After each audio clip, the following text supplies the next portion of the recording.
religion which discriminates between two people is partial, and the religion which treats crores of its adherents worse than dogs and criminals and inflicts upon them insufferable disabilities is no religion at all. Religion and slavery are incompatible.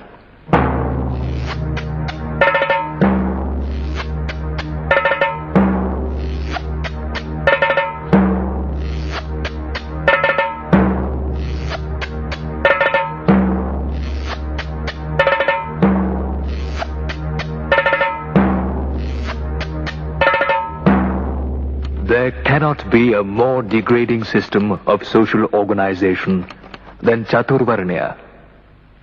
It is the system which deadens, paralyzes, and cripples the people from helpful activity.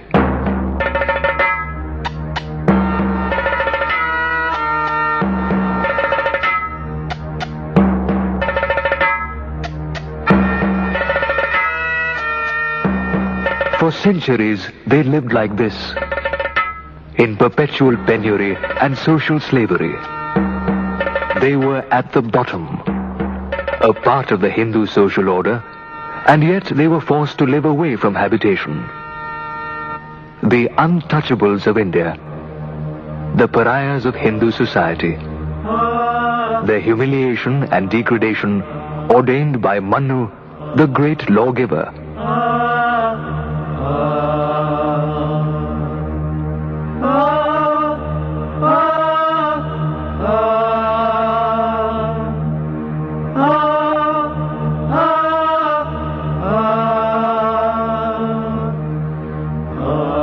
There came a man who gave his life to lift them up from the darkness of millennia-old social brutality and injustice, who gave them dignity, self-respect, and a will to fight for their human rights.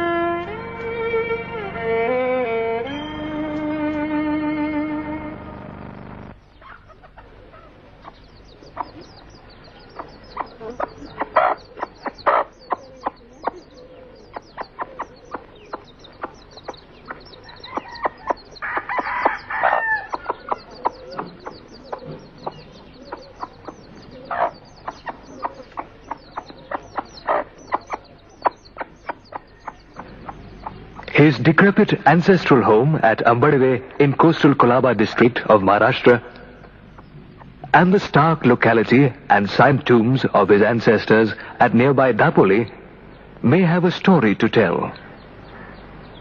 A story of brutal social exploitation sanctioned by religion and the sacred scripts, of miseries imposed by a perfidious and inhuman social system.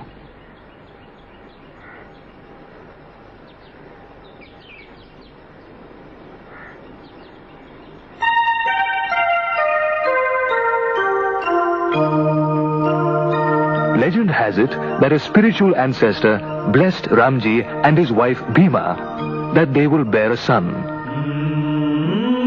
who will brighten the dark horizon of his people.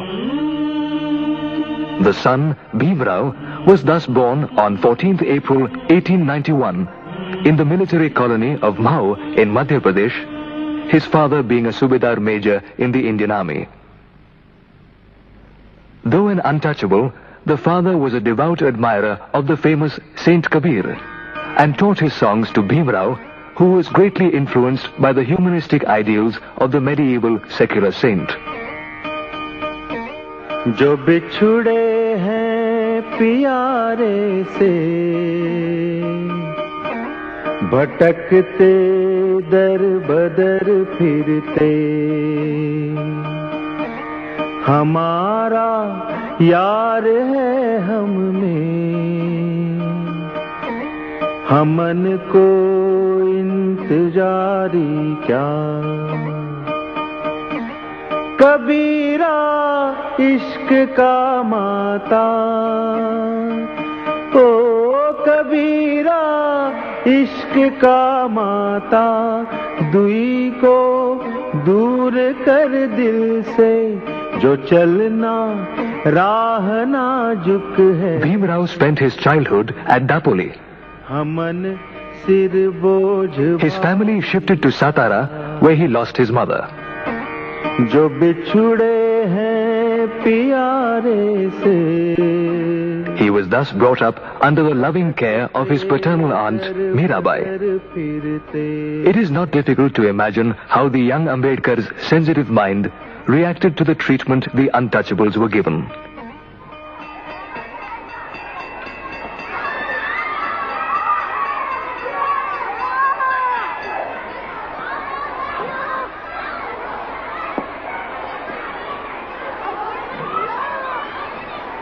In school, the teachers were kind and compassionate. One of the Brahmin teachers was fond of young Bheem and was so impressed by his intellect that he lent his own name to the young student.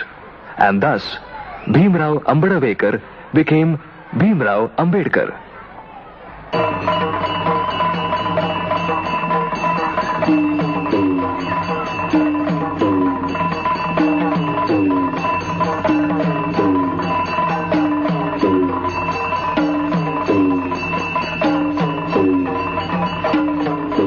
Nevertheless, caste discrimination was galore.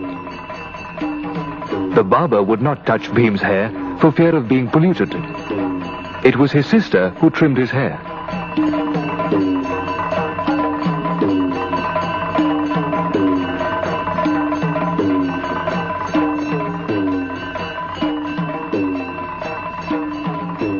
Bheem and his brother were made to sit outside the class on gunny cloth, for they felt their touch would pollute the other high caste students and the teachers. Bheem could not drink water from the common pitcher. Learning Sanskrit was taboo for the untouchables. The orthodox teachers dared not allow young Bheem to learn the language of the Vedas. Later, in the cosmopolitan Elphinstone School at Bombay too, Bheem had to suppress his fervent desire to study Sanskrit and was forced to take Persian instead.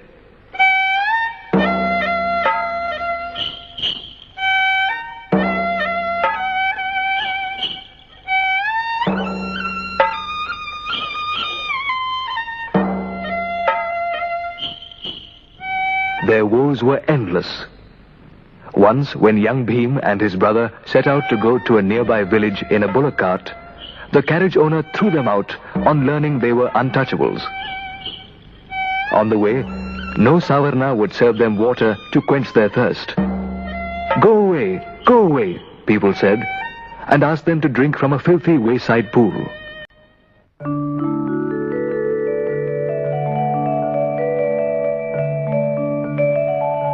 Despite the congested accommodation Ambedkar's family had in Bombay, first in Dabak Chawl and then in the Bombay Improvements Trust Chawl, surrounded by the labor area and the underworld, young Bheem pursued his studies diligently, often sleeping in the company of goats, reading in public parks and under street lamps. Once, when Bheem Rao was asked by the teacher to solve an example on the board, the panic-stricken Savarna boys scrambled first to remove their tiffin boxes from behind the blackboard to prevent them from being polluted. Turn in any direction you like. Caste is the monster that crosses your path. You cannot have political reforms unless you kill this monster. Ambedkar was married immediately after his success in the matriculation examination in the Baikala public vegetable market. The age of the groom, 17 years, and the bride Ramai, 9 years. Education continued.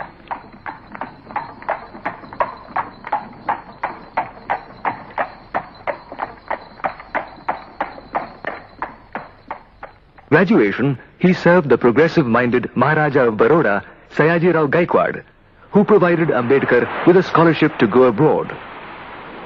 Before he set sail, Ambedkar lost his father.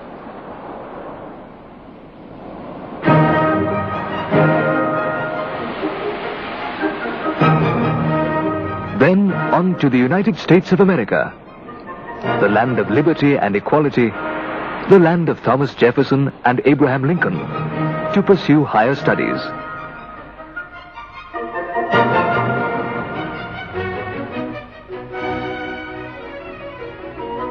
Columbia University, New York.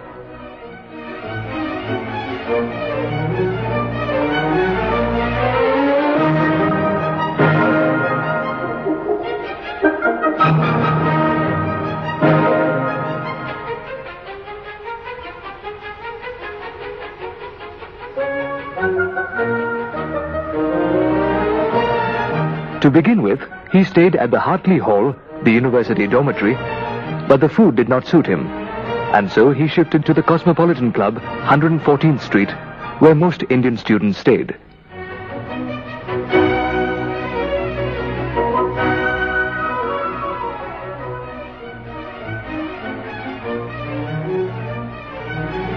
And then at the Livingston Hall dormitory, with a kind and very helpful Parsi friend and admirer, Naval Bhatena.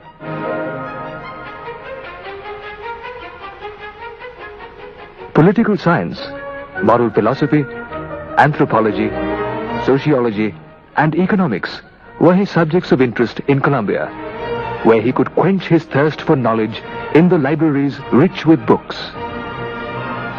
Ambedkar had a passion for knowledge and an obsession with books. Above all, he knew he must study hard to fight his battles back at home.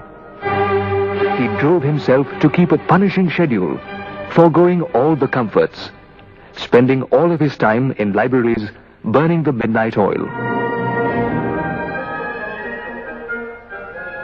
Often he sustained himself on a loaf of bread and a cup of coffee.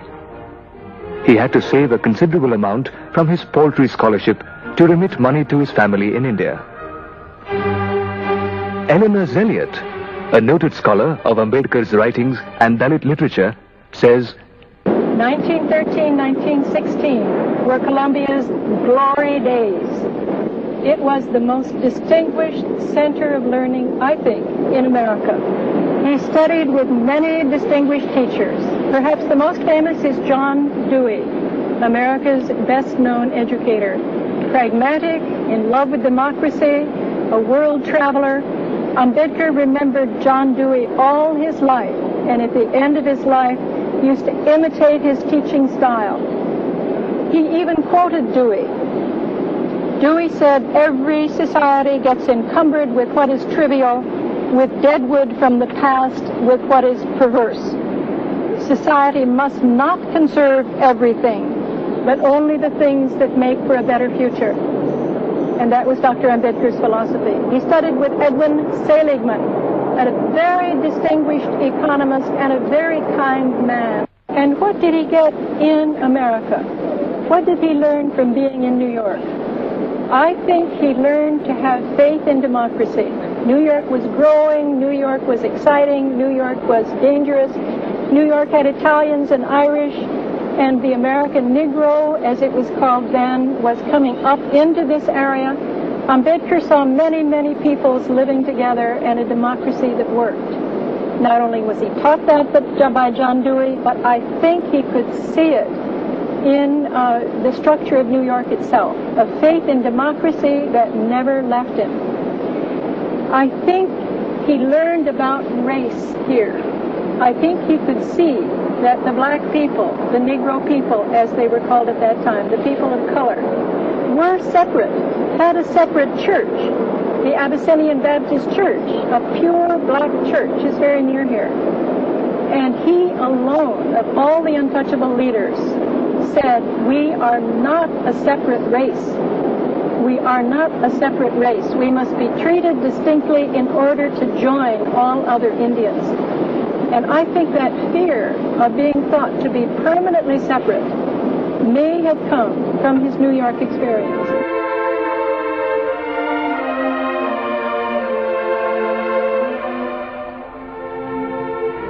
Professor Ainsley T. Embry, Columbia University, an Indologist of repute, says, when Ambedkar came to Columbia in the years before the First World War, the dominant intellectual influence here was represented by John Dewey. John Dewey's ideas in education were extraordinarily influential. He regarded education as basically concerned with creating democracy. He was very strongly against the old idea of education as perpetuating tradition. He was convinced that what had gone wrong with Europe was an emphasis on transmitting the past, and his argument was that we should give to children only what will be useful to them, only what will help them lead better lives. So to him, education and democracy were inseparable. Now, along with this was an enormous emphasis on equality. Now, this again is part of the dominant ideas of the United States in those years. There was a great deal of anti-European feeling. And it's interesting, some of Ambedkar's early writings, his academic writings.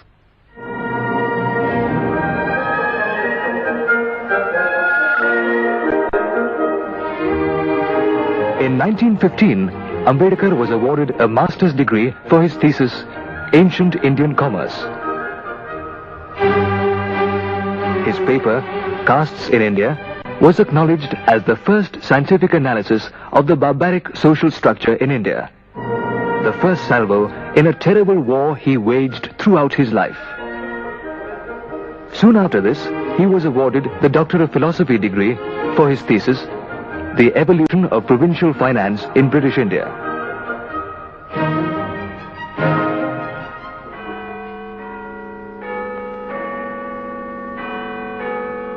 From USA to the London School of Economics for advanced studies, and also putting in terms at Gray's Inn for law. But his scholarship remuneration had run out. Despite his efforts, Ambedkar go back at Baroda State on the insistence of the Ambedkar had his first whiff of how even a superior officer, if he is an untouchable, is treated by the lowliest, a sepoy. This learned man, who had earned a doctorate from an American university, could not secure decent accommodation. Thrown out of hotels and even from a Parsi guest house. So humiliating was it out by the high caste staff and official of the state that Ambedkar returned to Bombay disgusted. And thus ordained Manu, untouchable, howsoever and venerated he is in stature than the lowest of the caste Hindus, men, women, and infants.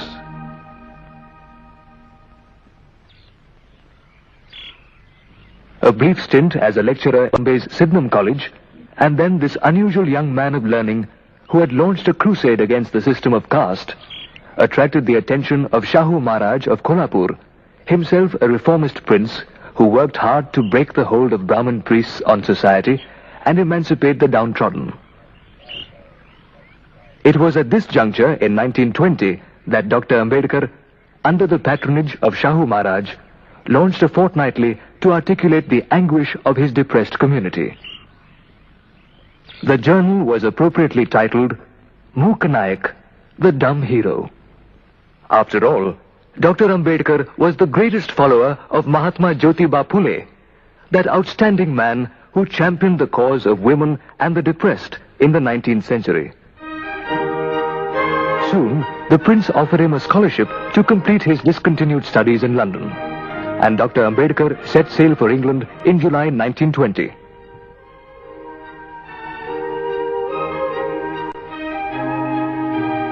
While resuming terms at the London School of Economics and Gray's Inn, Ambedkar turned his full attention to general reading, giving a free rein to his avarice for knowledge and books.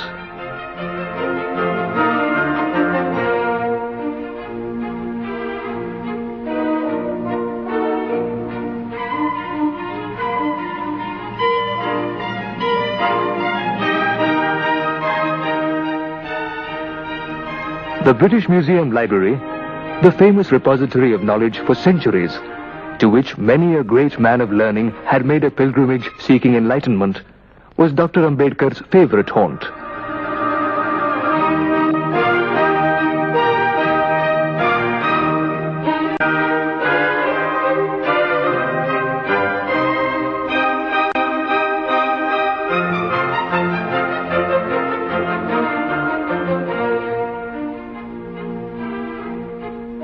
Ambedkar virtually starved himself to buy books. In case, his funds did not amount to much, £8 a month. He lived frugally, hardly spending anything on clothes or transport. He often trudged on foot to different libraries to save money. He completed 2 theses for the London University: Imperial Finance in the Provinces of British India and The Problem of the Rupee.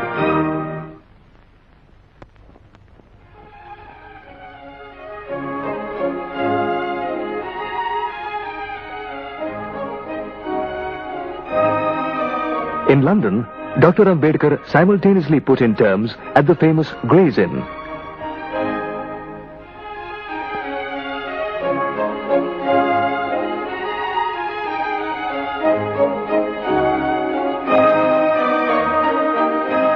A man of versatile intellect, Dr. Ambedkar, even as he completed his thesis at the university, was called at the bar, the highest honor any person of his background had achieved till then.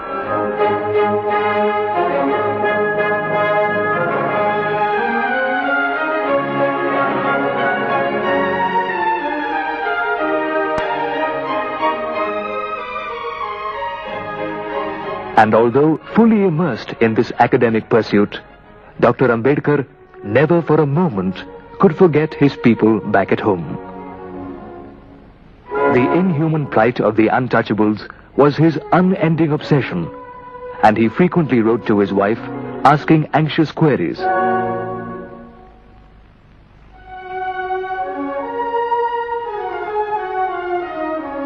Dear Ramu, I am writing this letter from a distance of 3,000 miles. I know my absence has thrown a very large responsibility on you, but I am sure you will bear it with fortitude. Be sure that our children study hard.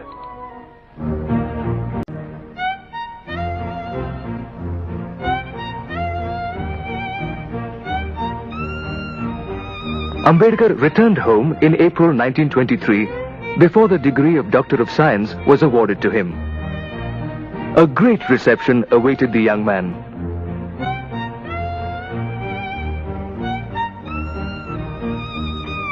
From then on, while practicing law in the Bombay High Court, he plunged headlong into his life's mission to uplift the untouchables, to educate them.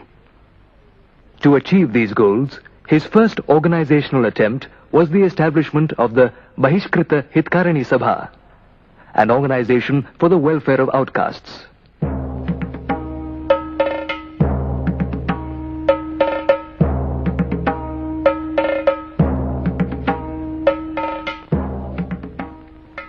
The first major battle was over the Savdar water tank at Mahad in Colaba district, an obscure place. That was a pioneering struggle which rocked the foundations of the caste-ridden society and blazed a trail in the social history of India. The beautiful freshwater tank, right in the midst of the town, was open to all. Savarna Hindus, Christians, Muslims, Europeans, cattle, dogs and birds could freely draw water from this tank, except the untouchables, the Shudras, the low-caste Hindus, who worshipped the same gods as the Savarna Hindus did. By a Bombay Legislative Council resolution of 1923, the tanks should be open to all. But it was not so. A conference of untouchables was held at Mahad on 18th and 20th March 1927, which heralded the beginning of the struggle.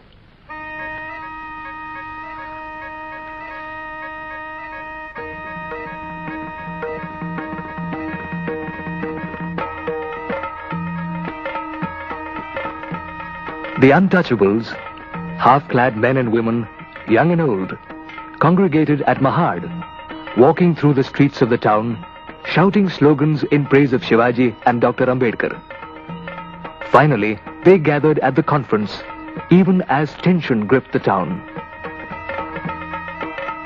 On the second day, the conference spontaneously decided that its president, Dr. Ambedkar, should lead a procession of untouchables to drink water from the prohibited tank. Subedar Raghunath More, a retired army man who had participated in the actual struggle, says, सभा झाली नंतर आम्ही सगळेजण तळ्याकडे जायला होतो 5-5, 6-6 जणांची file लागून पुऱ्या त्या क्रांती स्तंभावर तळ्यापर्यंत किती 25-30 हजार लोक होते हो काय बघायला नको जेवण केले. We went in a disciplined procession, nearly 25,000 of us, in rows of 4. We walked silently through the streets and then to the brink of the tank, Babasaheb leading us. आणि त्या सगळ्या जनतेच्या सामनेच सगळ्या गोष्टी झालेल्या आहेत.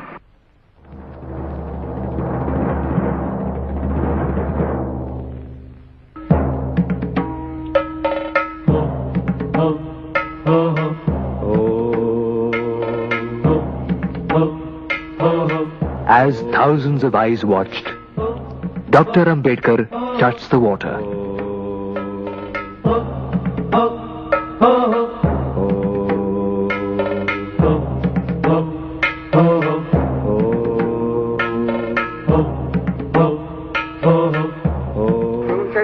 मग बाबांच्या बरोबर आम्ही तळ्यावर गेला आणि तळ्याचं पाणी बाबा शिरले तर एवढ्याच गोंधळ तिकडे स्वर्ण हिंदूंनी त्यांचे जे गडी होते खुद्द स्वर्ण ब्राह्मण कोणता आलेला नाही पुढे ते मराठी लोक. That sparked off a violent reaction among the caste Hindus. The tank is polluted. Now they will pollute the temple of Lord Vireshwara, they shouted, and attacked the culprits, the untouchables, with sticks and stones. Several were injured.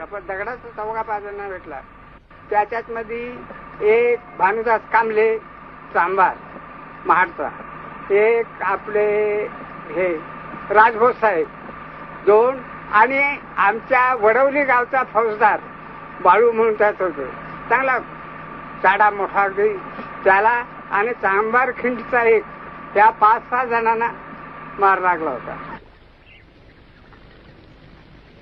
Following the violence, the conference refrained from further physical confrontation and civil disobedience and decided to secure their rights through the court. The next day, the Brahmin priests of Mahad purified the tank in a religious ritual. This act wounded Dr. Ambedkar deeply, and they decided to take the struggle further. It was after this struggle that Ambedkar started another fortnightly journal from Bombay, Bharat. It was part of the Mahad campaign that on December 25th the same year, under the leadership of Dr. Ambedkar, the second conference at the same spot ceremoniously burnt the Manusmriti. I may be hard on Manu, but I am sure my force is not strong enough to kill his ghost. He lives like a disembodied spirit and is appealed to, and I am afraid will yet live long. The growth of the caste system is too gigantic a task to be achieved by the power or cunning of an individual or of a class. Moving the historic resolution that rocked the Hindu orthodoxy, Dr. Ambedkar compared the event to the French Revolution. The veteran Tarkatirth, Lakshman Shastri Joshi, says, When he burned Manusmriti, I met him in Mumbai, Bombay, in his house, Dadar. I told him, you burned Manusmriti, but by burning everything is not negated. Something permanently positive remains in spite of burning Manusmriti. He said, I believe that Manusmriti must contain so many good thoughts. I don't say that everything is condemnable. He was very clear about it. He was not confused at all. The crusade continued. Dr. Ambedkar had lit the torch of consciousness. The untouchables all over Maharashtra and the country had begun to galvanize. In 1926, the crusade continued. Dr. Ambedkar had lit the torch of consciousness. The untouchables all over Maharashtra and the country had begun to galvanize. In 1926, he was nominated by the governor to the Bombay Legislative Council. As a conscientious legislator, Ambedkar applied his erudition and legal knowledge to champion the causes of the lowly and the poor. The Mahar Vatan Bill, seeking to free the untouchables from village bondage, women's emancipation, education of the poor, prohibition. No subject which touched the lives of the downtrodden and the weaker sections escaped Dr. Ambedkar's scrutiny. He became the acting professor of Government Law College. His fame began to spread far and wide. Young intellectuals from the depressed classes began gathering around him. Dr. Ambedkar was called upon to give evidence before the Simon Commission. His deposition evoked a furor and consternation in religious and political circles. We claim that we must be treated as a distinct, independent minority. We claim reserved seats if accompanied by adult franchise. And if there is no adult franchise, we ask for separate electorates. The movement to force entry into temples was an expression of this reformist inclination. The 5-year-long satyagraha at the famous Kalaram temple of Nashik, which began in 1930, was a test case. The temple of Lord Rama at Nashik is an ancient place of pilgrimage, where holy Kumbh Melas are held every 12 years. But for the untouchables, it was impossible to set their eyes on the idol of Lord Rama.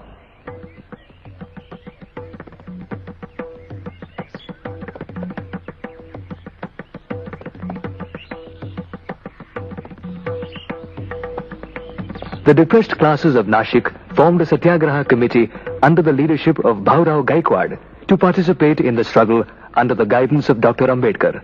म्हणजे जवळजवळ 15,000 लोक या सत्याग्रहाला सामील झाले. लोक म्हणजे मुलं, स्त्रिया, पुरुष, म्हातारे, वारकरी, त्याच्यानंतर बैरागी मोठा जयघोष करीत चाललेले होते आणि लोकांच्या अंगामध्ये इतका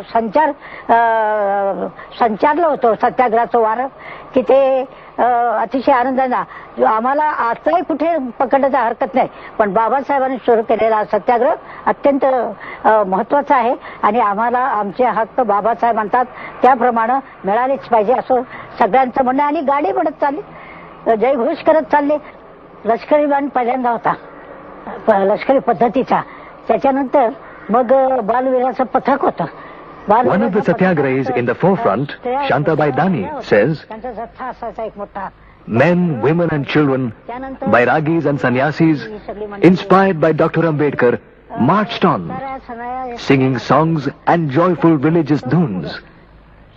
They were ready to sacrifice their lives to earn their rights. Then suddenly, stones began showering on the satyagrahis. गंगेकडे निघाले, राम मंदिराकडे निघाले, मध्ये जरा दगडफेक झाली. Tension mounted in the city. The untouchables decided to lay siege to the temple.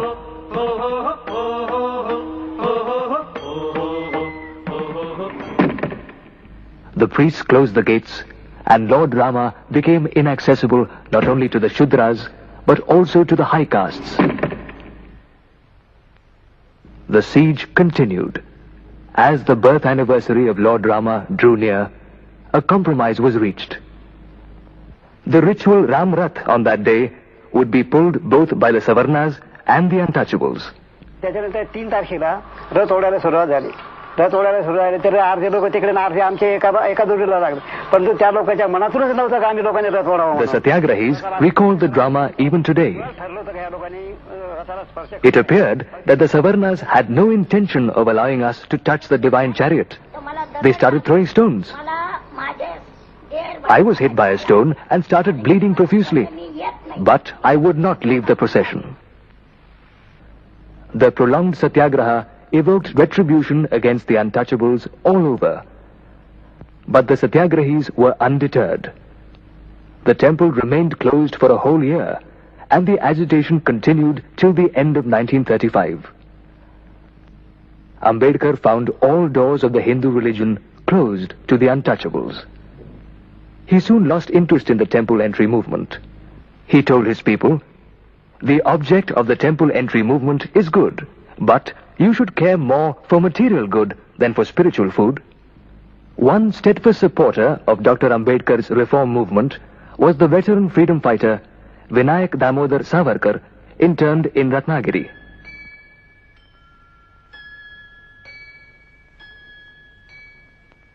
Savarkar was against caste divisions and worked for uplifting the depressed castes and removing untouchability.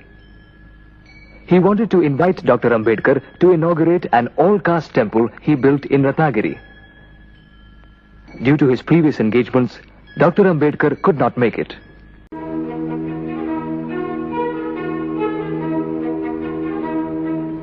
Dr. Ambedkar was invited to the Round Table Conference in London in September 1930 as a representative of the depressed classes.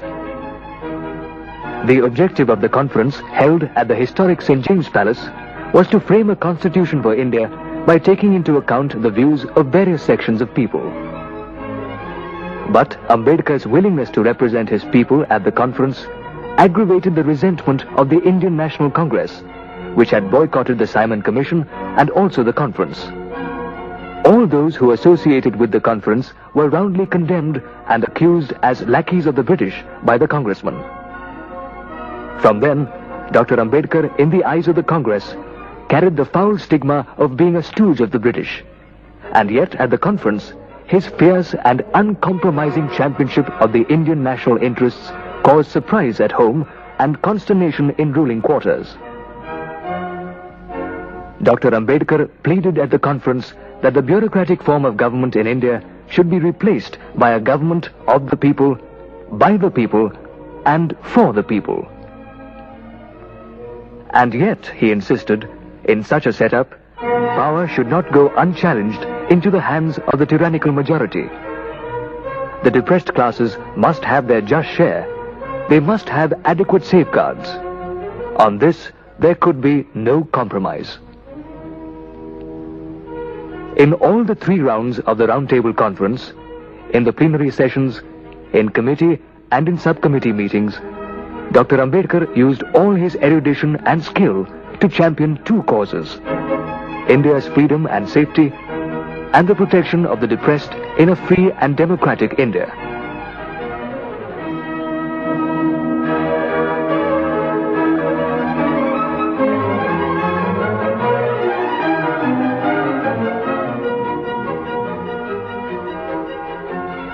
While in London for the Round Table Conference, Dr. Ambedkar stayed at different places, but maintained steady communication with his movement and followers through a flood of letters.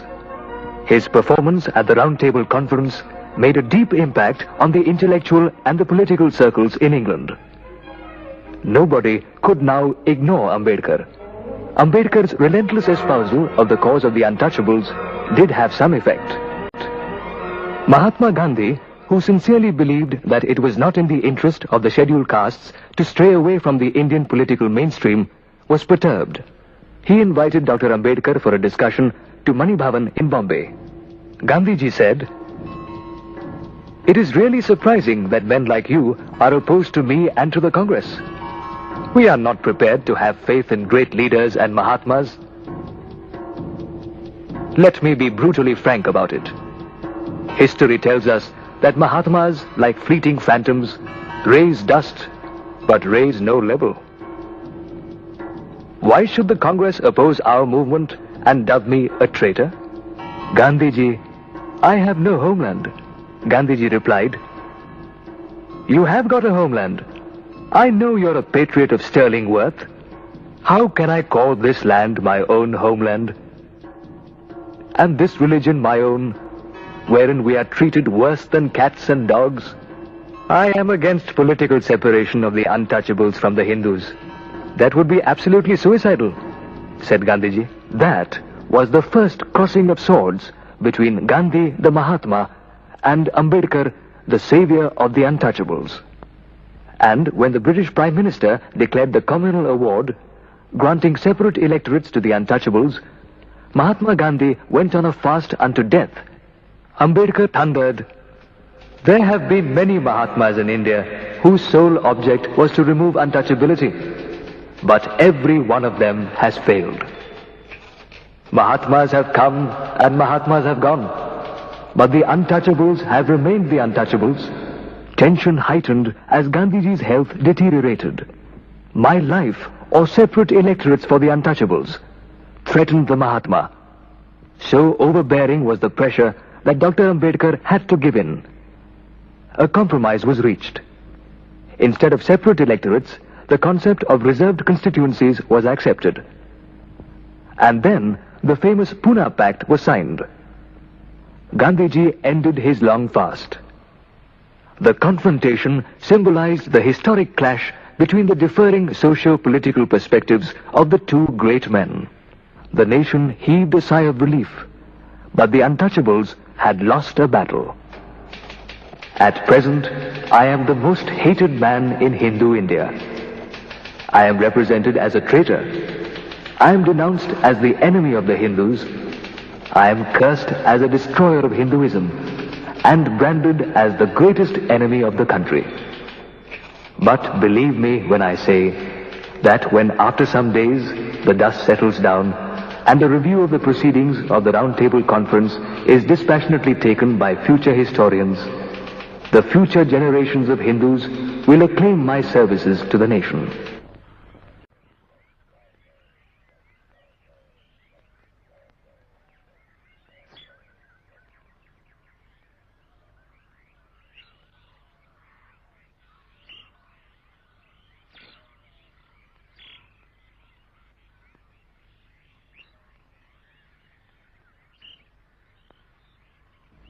Meanwhile, Dr. Ambedkar realized his private dream, which every scholar and lover of books nurses, to build a house, to have one's own private library. Rajgriha in Dadar, Bombay. Mr. S.S. Rege, the famous librarian of Siddharth College, tells a story about a priest who went to persuade Ambedkar on how his own religion offered true salvation.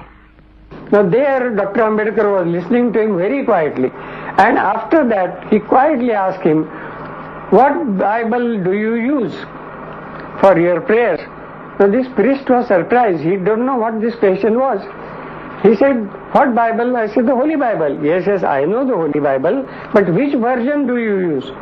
And when he said this version, he just called me and he said, "Rege, you get all those copies of Bible which you have." And I brought 18 copies of Bible, placed them before the priest, and he said, "Look, this is King James version, this is Elizabeth version, this is this version." Now this priest was flabbergasted to say that this fellow has number of copies of different types of Bible. Dr. Ambedkar supervised the designing of the house personally, with a view to accommodate his vast and unique collection of books, his principal passion. Books he starved himself to buy. Here it was in 1935 that his devoted companion of many years, Ramabai, passed away, leaving a vacuum in Dr. Ambedkar's life.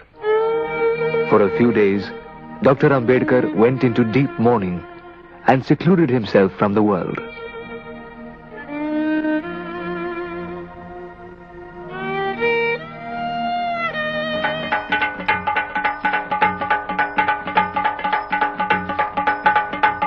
At the historic conference of the depressed classes at Yola in October 1935, he gave vent to his frustration and for the first time publicly expressed his desire to leave the Hindu fold.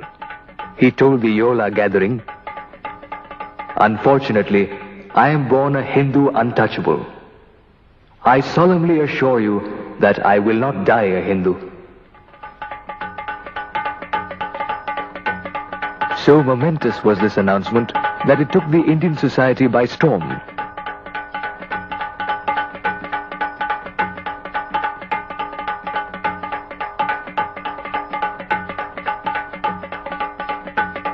He was elected to the Bombay Legislative Assembly in the first general elections of 1935 as an independent Labour Party candidate.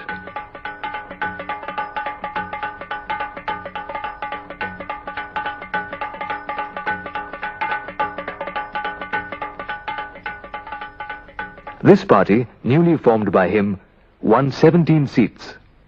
He gave deep thought to the plight of the working class, even as he organized workers' trade unions. He spoke on the finances of the state and the nation. Agrarian problems, such as the consolidation of small holdings, attracted his studied comments. Mr. P.T. Borade, Dr. Ambedkar's close associate, says, Babasaheb Ambedkar, as a matter of fact, wanted all justices and exploitations existing in India be ended. And 3 types of exploitations were there so far when he has started the movement. One, what is known to be Vatandari or Maharvat Kamgar or Vatandars.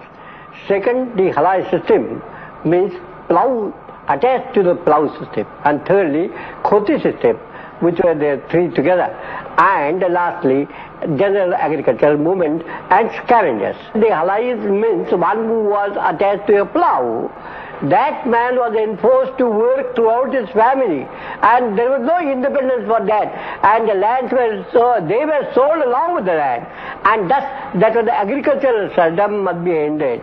Babasaheb Ambedkar therefore started a movement along with Ghulam Maharaj and others when many people were assaulted, and at the same time they were detained, and that particular system was so existed that along with khoti system, there was also ended in 1938. बाबासाहेबची इच्छा एवढीच होती की जास्त प्रजा वाढता कामा नये आणि गरीब लोकांमध्ये ही गोष्ट. Mr. P.J. Roham, Ambedkar's associate and a member of the assembly, says,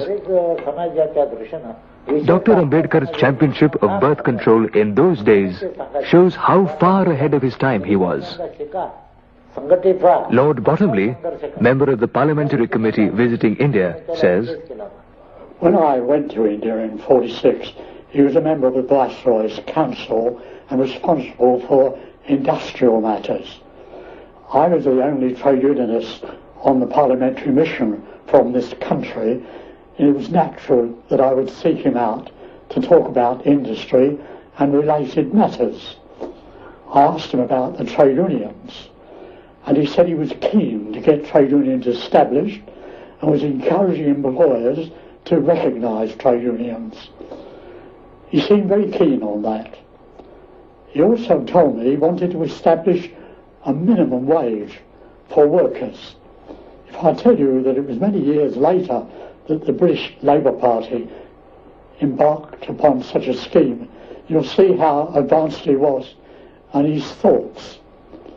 In addition to talking about trade unions, we talked about industrial matters generally, and from that he said to me that it was his desire, he'd been reading about the social reforms in Britain as a result of the new Labour government, and he said he wanted to bring about social services in India following the pattern that was being established in Britain. Babasaheb Ambedkar introduced the Labour Welfare Acts like Payment of Wages Act. Then also for the employment is concerned, he established employment exchange. Exchanges today what we find for the employment is concerned, then education, housing, and also wages adequate to the standard of living. Through the hustle and bustle of his busy public life, the scholar and the public-spirited man in him produced several monumental works.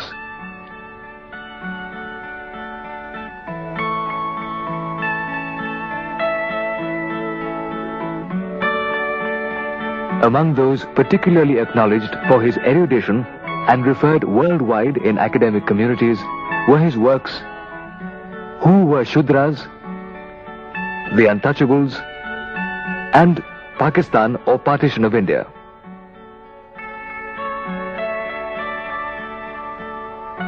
He specifically took time off to go to a secluded place in Ahmednagar to do research and write this book. Ambedkar was quite incisive in his views on Pakistan. The case made by Ambedkar was so formidable that hardly any matching retort came out. The book created a furor. Burying Pakistan is not the same thing as burying the ghost of Pakistan. So long as the hostility to one central government of India which is the ideology underlying Pakistan, persists, the ghost of Pakistan will be there, casting its ominous shadow upon the political future of India. Education, in his view, was the major weapon to fight social evils. His long-cherished dream was fulfilled when he founded the People's Education Society and started Siddharth College at Bombay in June 1946, and later the Milind Mahavidyalaya, Aurangabad.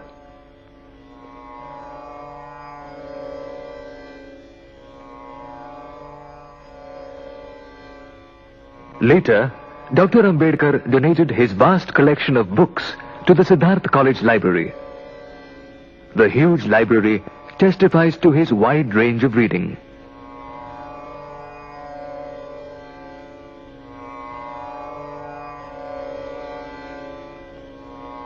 Mr. Ghanasham Talwatkar, his associate in the field of education, says, The object of the People's Education Society, founded by Dr. Babasaheb Ambedkar, is not only to give education, but to give education in such a manner that it should promote intellectual, cultural, and social democracy.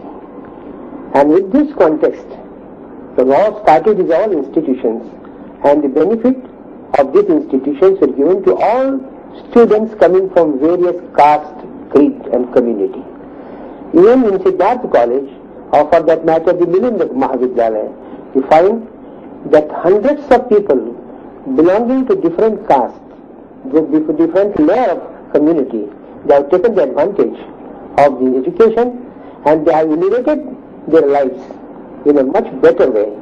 And it is, as a matter of fact, it is a nation building work.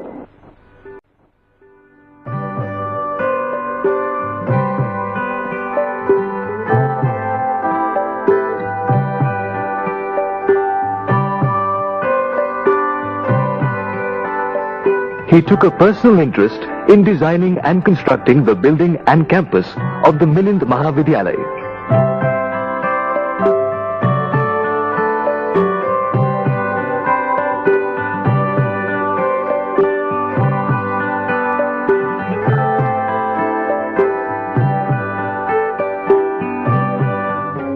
Greater challenges were awaiting Dr. Ambedkar. He had a mission to fulfill. Destiny awaited him in Delhi.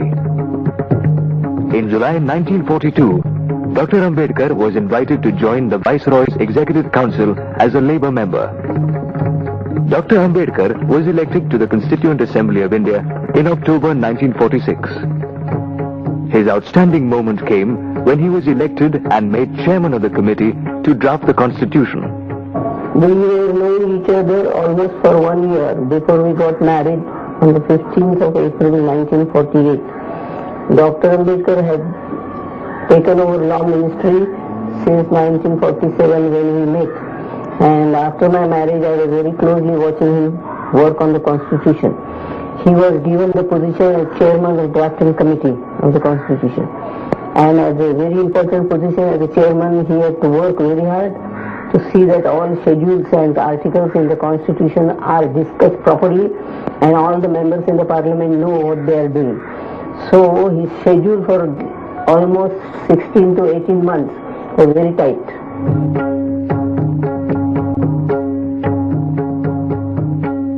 It was, however, ironic that due to want of backing in the Bombay Legislative Assembly, he had to be elected to the Constituent Assembly on the backing of the scheduled caste members of the Bengal Assembly. I know that today we are divided politically, socially, and economically. We are in warring camps, and I am probably the leader of one of the warring camps. But with all this, I am convinced that given time and circumstances, nothing in the world will prevent this country from becoming one.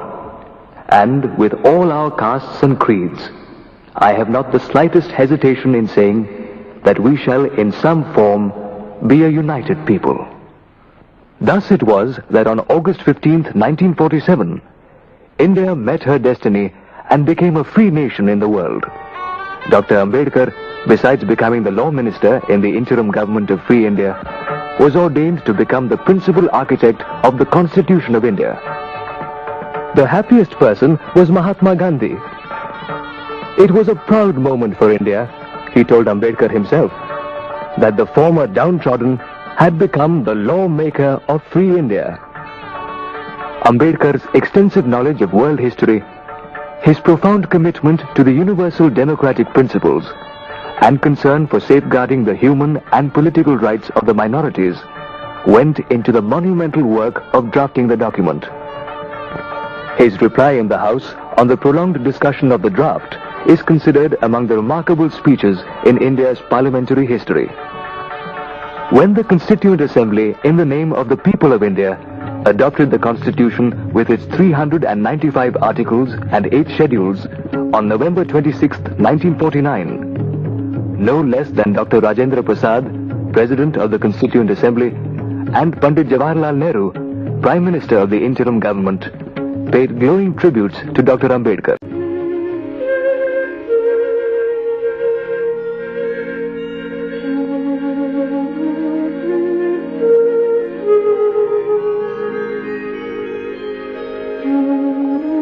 Mrs. Babasaheb Ambedkar says, in 1951, in the Indian Parliament, a bill was introduced, which is famous now and well known by name Hindu Code Bill.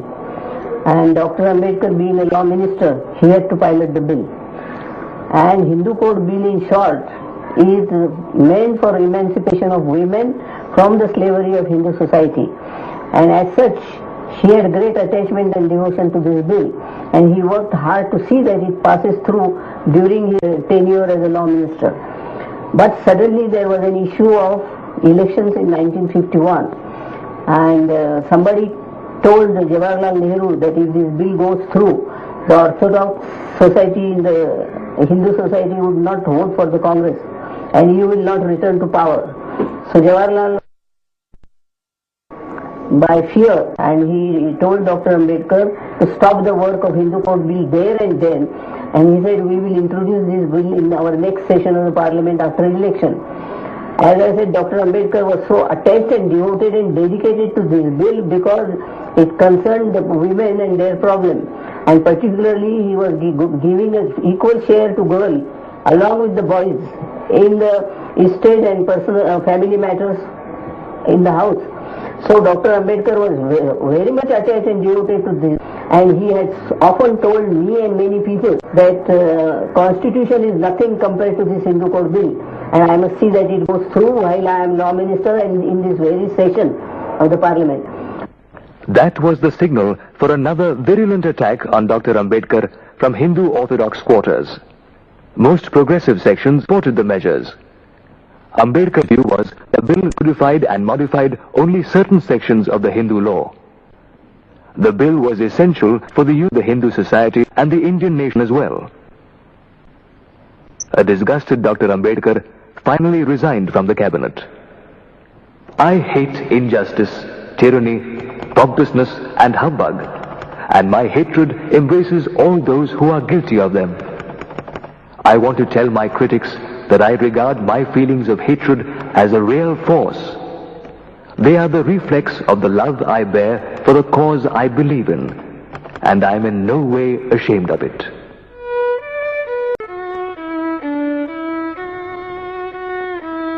Like all great men of the masses, always surrounded by people, Dr. Ambedkar sometimes found himself utterly lonely. This feeling of loneliness perhaps found expression when he suddenly started painting and learning the violin while in his 50s. रेजाने आम्हा दोघांना बंधूंना डॉक्टरांच्याकडे आणलं आणि आमची ओळख करून दिली. तर doctor म्हणले, अहो तुम्हाला एक व्हायलिन मला आणायला सांगितलं, हे दोघं कशाला आणले? The Sate brothers, who taught him to play the violin, say, it was an honor to teach this great man. He already knew how to handle the bow and the instrument. Being a methodical person, he asked for a standard book on the violin. We gave him one. He read the book through the night and asked for a fresh edition of the book. We were surprised. The Violin How to Master It, असं एक एवढंसं लहान चांगलं पुस्तक होतं ते नेऊन आम्ही त्यांना दिलं आणि ते रात्रीच वाचून काढलं. पहिल्या पानापासून शेवटच्या पानापर्यंत वाचलं आणि दुसऱ्या दिवशी आम्ही गेल्यावर विचारलं की काय तुम्ही जे मला पुस्तक दिलं त्याची एडिशन किती दिली? आम्ही कुठे एडिशन बघितली? ते म्हणजे अहो तुम्ही 86वी एडिशन आम्हाला दिली. एवढं बोलून थांबले नाही. म्हणाले का हो मराठीत एक तरी पुस्तक असं आहे का की ज्याच्या 2-4 एडिशनच्या पुढे काही निघतात? असं नंतर मग म्हणाले की आता काय करायचं? तर मग आम्ही त्यांना व्हायलिन कसं धरायचं, कसं शिकवायचं. अहो म्हणले मी इंग्लंड अमेरिकेत व्हायलिन पाहिलेलं आहे, मी बरोबर धरतो. मग त्यांनी ते धरलं बरोबर. He was very particular about his clothes. He wanted very spick and span design, very well fitting suits, and he's particular about colors also. He had a tailor, a Mohammedan man, who used to design his clothes and see to that they fitted well. One particular thing about this tailor, he used to design and stitch clothes for the Viceroy and the Commander-in-Chief of the British days.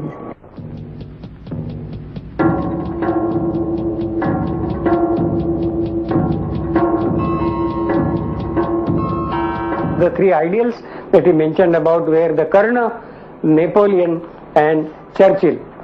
Now Churchill and Napoleon, we may say one of his contemporaries in a way, but about Karna, his father had instilled in his mind that here was a person who was all the way derided by people because he was the Sutaputra, but by devotion, by persistence, by penance in a way one can say, he concentrated himself on archery and earned the kundalas, kavacha kundalas from the sun. Now here that his father had told me that you should keep this ideal before you. Never shirk, never be afraid, go ahead. Ambedkar, in 1935, he had made a pledge that he would not die a Hindu. 20 years had passed. The obduracy of the Hindu society had frustrated him. His health was failing. It was time to fulfill the pledge. His grandson, Prakash Ambedkar, says, the reconstruction of the society, he said, has to be based on two aspects. One is the social aspect and the other is the religious aspect. He said while taking social aspect, we have to take the linguistic, regionalistic and his culturalistic view into consideration. In India, he said that every community that exists is at crossroad with each other. And he said where the communities are at crossroads with each other, they have their different perspectives and they have their different ideas before them which clashes against each other. And these clashes have divided the masses and the communities in India. What he emphasized was that India consists of an heterogeneous mass. He wanted it to be converted into an homogeneous mass of state. Because he said unless India becomes an homogeneous state, it can't remain united. The second aspect that I was dealing was with religion. In India, the religion that exists and which formed the majority part, the Hindu religion as they say it, has an inbuilt system of inequality. He tried to reform that by reforming the principle of the Hindu tenements. But when he failed, and the masses in India didn't respond to it, he went upon the next path which was left open to him.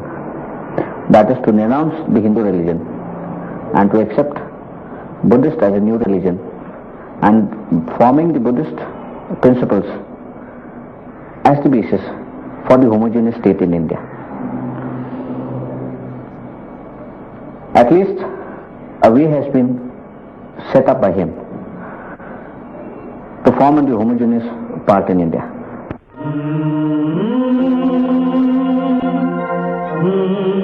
I prefer Buddhism because it teaches pradnya or understanding as against superstition and supernaturalism, karuna or love, and samata or equality. बाबासाहेबांनी ठरवलंच होतं, त्यांनी जाहीर करून टाकलं होतं की त्यांची दीक्षा मुंबईला होईल. परंतु मला वाटत होतं की मुंबई भारताच्या एका बाजूला पडतं आणि नागपूर हे मध्यवर्ती आहे. नागपूरमध्ये जनता पुष्कळशी जनता बौद्ध धर्माकडे लवकर दीक्षा घ्यायच्याही तयारीत आहेत आणि या दृष्टीनं आम्ही बाबासाहेबांनी जी संस्था काढली होती भारतीय बौद्ध जन समिती ती चालवत होतो. त्यांचं प्रेस स्टेटमेंट त्यांना पत्र लिहिलं आणि We persuaded Dr. Ambedkar to hold the grand Diksha ceremony in Nagpur since it was a central place and the ancient capital of the Naga kings. We also told him that the 14th of October was the most auspicious day for the ceremony because that, according to the English calendar, was Lord Buddha's Mahaparinirvan Day. त्याची सुरुवात मात्र 13लाच झाली आणि ते कारण की त्याचा संबंध भगवान बुद्धाच्या महापरिनिर्वाणाच्या दिवसाशी आहे. भगवान बुद्धाचं महापरिनिर्वाण हे 13 ऑक्टोबरला रात्री झालं इंग्लिश कॅलेंडर प्रमाणे. 14 ऑक्टोबरला ठीक 10 वाजता बाबासाहेब दीक्षा मैदानावर पोहोचले डायसवर. त्यावेळेस त्यांनी चंद्रमणीजी म्हणजे भारतामध्ये सगळ्यात वयोवृद्ध भिक्षू यांची निवड धर्मदीक्षेकरता केली होती. Sadanand Pujale says, त्यांच्या हस्तेच धर्मदीक्षा. It was a grand ceremony. Dr. Ambedkar arrived on the high dais along with his wife. नेते मंडळी He first bowed to the image of Lord Buddha and took Diksha. आणि भगवान बुद्धाच्या मूर्तीसमोर Dr. Ambedkar then turned to the large gathering of people before him. बाबासाहेबांना He told them, Panchsheel देऊन धर्मदीक्षा. I have taken Diksha of Lord Buddha. स्वतः उभे राहिले. Whosoever wants to follow me along the path of Buddha should stand and recite the oath. धर्मदीक्षा घेतली आहे. माझा नवीन The entire mass of people stood up voluntarily and recited the oath after Dr. Ambedkar in a spirited chorus. तर तुम्हाला तुमची मनात It is very rarely that a man witnesses such a grand event in his life. तुम्ही माझ्या समोर उभे व्हा आणि स्वतः धर्मदीक्षा घ्या. पाणाति पाता Vedmani शिक्षापदं समादयामि. Dr. Ambedkar's embracing Buddhism was an epoch-making event. It shook the Hindu society to its very foundations. Nearly 1 million untouchables accompanied Dr. Ambedkar on his new path. But more important than the numbers, the grand Diksha ceremony symbolized the denouncement of the Hindu caste system and the pernicious practice of untouchability.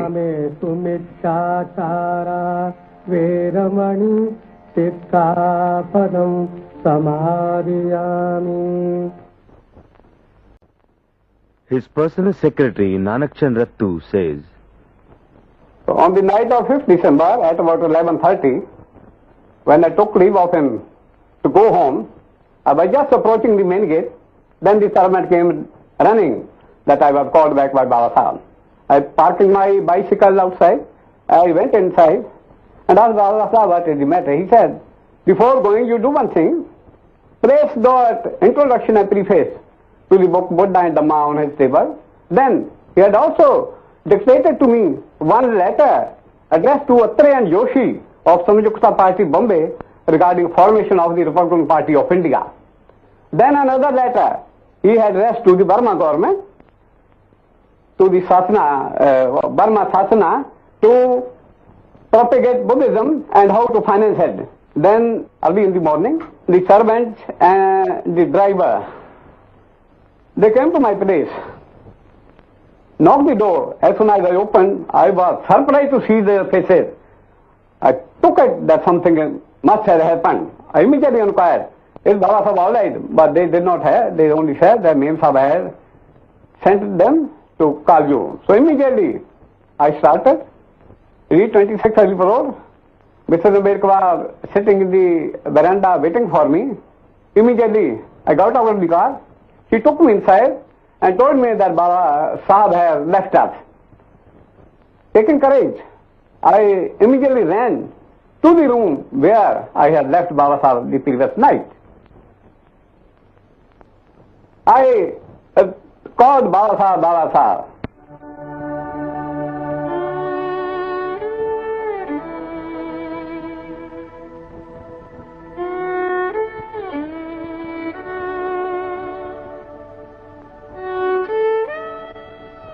Thus ended on December 6, 1956, the great journey of one of the tallest sons of India.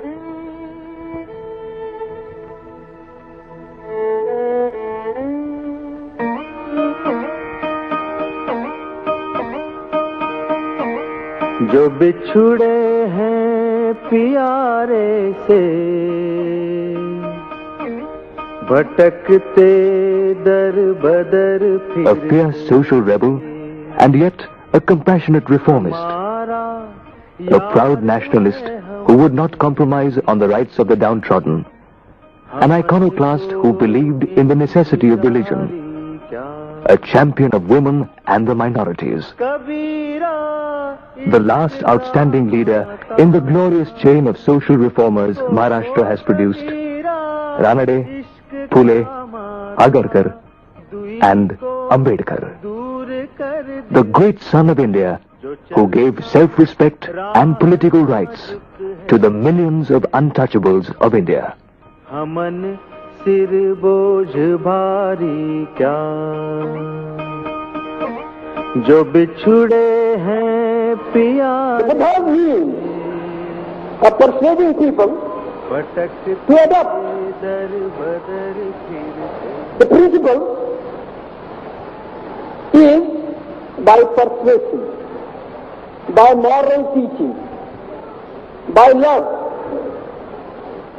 He wants to conquer his opponents by inculcating in them the doctrine that love can conquer anything and not power.